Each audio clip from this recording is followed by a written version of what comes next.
ಇಲ್ಲಪ್ಪ 4-5 ವರ್ಷದಿಂದ ಎಲ್ಲೂ ಹೋಗಿರ್ಲಿಲ್ಲ. ಇರ್ಲಿ ಅಂತ ಒಂದ್ 4 ದಿನ ಹೋಗಿದ್ದೆ. ಸೊ ಹೊಸ ವರ್ಷ ಒಳ್ಳೇದಾಗ್ಲಿ, ನಿಮ್ಗೆ ಒಳ್ಳೇದಾಗ್ಲಿ, ರಾಜ್ಯಕ್ಕೆ ಒಳ್ಳೇದಾಗ್ಲಿ, ದೇಶಕ್ಕೆ ಒಳ್ಳೇದಾಗ್ಲಿ. ಸರ್, ನೀವು 4 ರಿಲ್ಯಾಕ್ಸ್ ಮಾಡೋಣ ಅಂತ ವಿದೇಶಕ್ಕೆ ಹೋಗಿದ್ರಿ. ಇಲ್ಲಿ ಸಾಕಷ್ಟು ರಾಜಕೀಯ ಮೀಟಿಂಗ್ ನೋಡ್ರಿ, ನಿಮ್ ಮನೆಗ್ ನಾವ್ ಬರೋದು, ನಮ್ಮ ಮನೆಗ್ ನೀವ್ ಬರೋದು, ರಾಜಕಾರಣದಲ್ಲಿ ಎಲ್ಲ ನಾನು ಮೀಟಿಂಗ್ ಕರೀತಾ ಇರ್ತೀನಪ್ಪ ಆಗಾಗ ಊಟಕ್ಕೆ. ಏನೋ ಒಂದು ಔತಣ ಕೂಟಕ್ಕೆ ಸೇರ್ತೀವಿ. ಅದಕ್ಕೆ ಯಾಕೆ ನೀವ್ ಯಾಕೆ ರಾಜಕಾರಣ ಬೆರೆಸ್ಕೊಳ್ತೀರಿ? ಡಿಸಿಎಂ ಅವರ ಅನುಪಸ್ಥಿತಿಯಲ್ಲಿ ಹೋಗಿದ್ದಾರೆ ಅಂತ ಚರ್ಚೆ.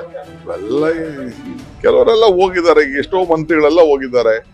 ಅವ್ರವ್ರ ಫ್ಯಾಮಿಲಿ ಕರ್ಕೊಂಡು ಬೆಂಗಳೂರಲ್ಲಿರೋರು ಒಂದು ಆಯ್ತು ಬನ್ನಿ ಸಾಯಂಕಾಲ ಸೇರಿದ್ದಾರೆ. ತಪ್ಪೇನಿದೆ? ಅಲ್ಲ ಸರ್, ಈಗ ಕ್ಯಾಬಿನೆಟ್ ರಿಶಫಲ್, ಕೆಪಿಸಿಸಿ ಅಧ್ಯಕ್ಷ ಸರಿ, ನೋಡಿಯಪ್ಪ, ಯಾವ ಚರ್ಚೆನೂ ಇಲ್ಲ. ನಿಮ್ ಮಾಧ್ಯಮಕ್ಕೆ ಯಾರೋ ಸುಮ್ನೆ ತಪ್ಪು ಮಾಹಿತಿ ಕೊಟ್ಟು ನಿಮ್ಮನ್ನ ಬಿಸಿ ಇಡ್ತಾ ಇದಾರೆ ಅಷ್ಟೇ.